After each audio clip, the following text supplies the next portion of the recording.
Video thumbnail দেখে আশা করি বুঝতে পেরেছেন ভিডিওটা কি নিয়ে হতে চলেছে। কথা না বাড়িয়ে ভিডিওটা শুরু করা যাক।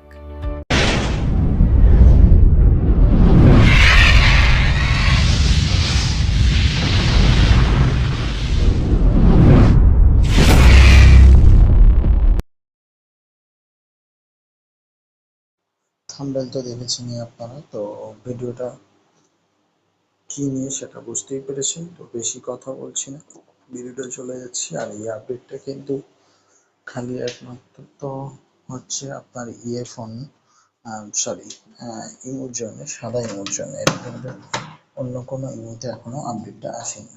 আশা করি বুঝতে পেরেছেন ভিউয়ার্স। তো সাদা ইমোতেই এই আপডেটটা। তো সাদা ইমোতে ঢুকবো আমি, ঢোকার পর দেখাচ্ছি। আমি এই বোর্ডটাতেই যাচ্ছি, এই বোর্ডটাতেই ঢুকবো। রুমটা মিউট করলাম, রুমটা মিউট করার পর হোস্টিংয়ে যে আছে তার আইডিটা টাচ করবো। দেখবেন আমরা যেমন রিপোর্ট করি, রিপোর্টে যাওয়ার পর আগে কিন্তু দুটো অপশন আসতো। এই যে আবারও দেখাচ্ছি, আগে কিন্তু দুটো অপশন আসতো, এখন কিন্তু টোটাল চারটে অপশন আসছে। চারটে অপশন। প্রথমের অপশনে কি লেখা আছে? ইউজার অ্যাভারেটর।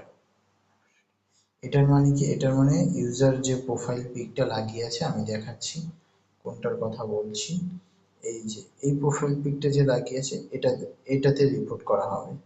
আপনি যদি এই ইউজার অ্যাভারেটরে রিপোর্ট করতে চান, ইউজার অ্যাভারেটরে রিপোর্ট করে টাচ করলে এখানে যেমন আছে কি রকম পর্নোগ্রাফিতে টাচ করলে পর্নোগ্রাফি, আপনারা জানেন না যে তা না।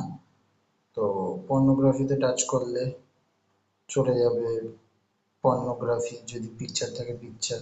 তারপর ভায়োলেন্স ইয়েতে থাকলে সেটাতে রেজুলেশন ধর্ম। তারপর হ্যারাসমেন্ট কিছু থাকলে বা অথরের কিছু থাকলে সেরকম ভাবে রিপোর্ট করতে হবে। এগুলো হচ্ছে পুরোনো যেরকম প্রসেস ছিল সেরকম। আর এখানে হচ্ছে ব্যাকগ্রাউন্ড আছে। ব্যাকগ্রাউন্ড কি ইউজ, মানে যেই আইডিতে রিপোর্ট করছেন সেই আইডিতে ব্যাকগ্রাউন্ডে কি লাগানো আছে। ঠিক আছে, আমি বলে দিচ্ছি ব্যাকগ্রাউন্ডটা কোন ব্যাকগ্রাউন্ড। এই যে এই ব্যাকগ্রাউন্ডে যদি কোনো উল্টোপাল্টা ছবি থাকে তাহলে সেইগুলো আপনি রিপোর্ট করে ব্যান করতে পারবেন। বোঝা গেছে? এই ব্যাকগ্রাউন্ডে টাচ করলে তাহলে ব্যান করা যাবে। তো ব্যাকগ্রাউন্ডে কি ঢুকে গিয়েও সেই একই রিপোর্ট, একই প্রসেস। পর্নোগ্রাফি, ভায়োলেন্স, রিলিজিয়ন মানে রাজনীতি, হ্যারাসমেন্ট, অথার। ঠিক আছে, এখানেও কিন্তু